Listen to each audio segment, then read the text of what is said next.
श्री गणेशाय नमः। आज हम संतान सप्तमी की कथा सुनाने जा रहे हैं। यह व्रत उन माताओं के लिए है जो अपनी संतान की दीर्घायु, स्वस्थ, सुख, समृद्धि की कामना करती हैं। भाद्र पक्ष की शुक्ल पक्ष की सप्तमी तिथि को यह व्रत रखा जाता है। इस दिन माताएं भगवान सूर्य देव, भगवान शिव, माता पार्वती, भगवान श्री गणेश जी की आराधना करती हैं। मान्यता है कि संतान सप्तमी का व्रत संतान की दीर्घ आयु, आरोग्य और जीवन में सफलता प्रदान करता है। जो स्त्रियां निसंतान हैं उनको संतान का मार्ग खोल देता है और जो माताएं संतान वाली हैं उनके लिए यह व्रत संतान को हर विपत्ति से रक्षा कवच बन जाता है। संतान सप्तमी को कई नाम से जाना जाता है।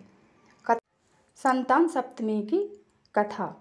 एक दिन महाराज युधिष्ठिर ने भगवान श्री कृष्ण जी से कहा, हे प्रभु, कोई ऐसा उत्तम व्रत बतलाइए जिसके प्रभाव से मनुष्य के अनेक सांसारिक क्लेश दूर होकर वे पुत्री और पुत्रवान हो जाएं। ऐ सुनकर भगवान श्री कृष्ण बोले, हे राजन, तुमने बड़ा ही उत्तम प्रश्न किया है। मैं तुमको पौराणिक एक इतिहास की कथा सुनाता हूँ, ध्यानपूर्वक सुनो।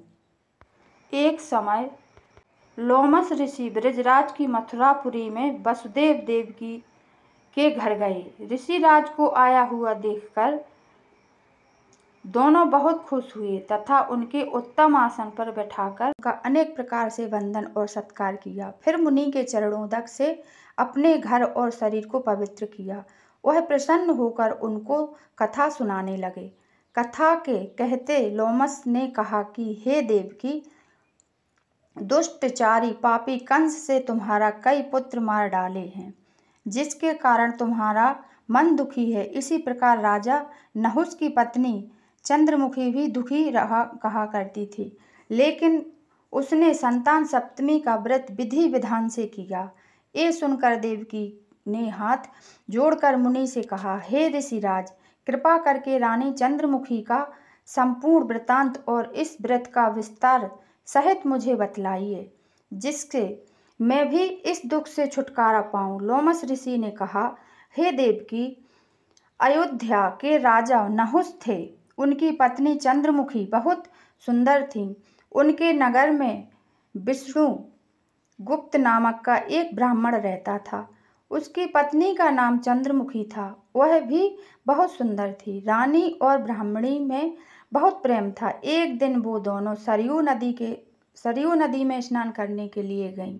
वहां उन्होंने देखा कि बहुत सी महिलाएं सरयू नदी में स्नान करके निर्मल वस्त्र पहनकर मंडप के नीचे शंकर पार्वती की पूजा कर रही थीं। दोनों ने उनसे पूछा, आप क्या कर रही हैं?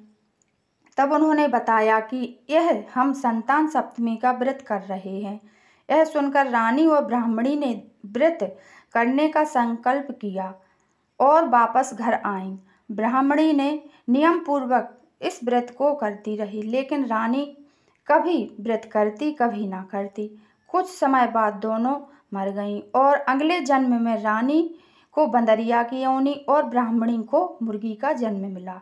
ब्राह्मणी मुर्गी योनि में भी शंकर पार्वती का व्रत करती रही, लेकिन रानी सब कुछ भूल गई।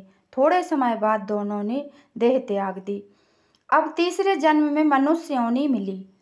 ब्राह्मणी ने ब्राह्मण के घर कन्या का जन्म लिया। उसका नाम भूषणा देवी रखा गया और उसका विवाह गोकुल के ब्राह्मण अग्निशील से किया। भूषण देवी इतनी सुंदर थी कि कोई ज्वेलरी पहने बिना भी बहुत सुंदर लगती थी। कामदेव की पत्नी भी उसके आगे ल जाती थी। उसके 8 पुत्र हुए।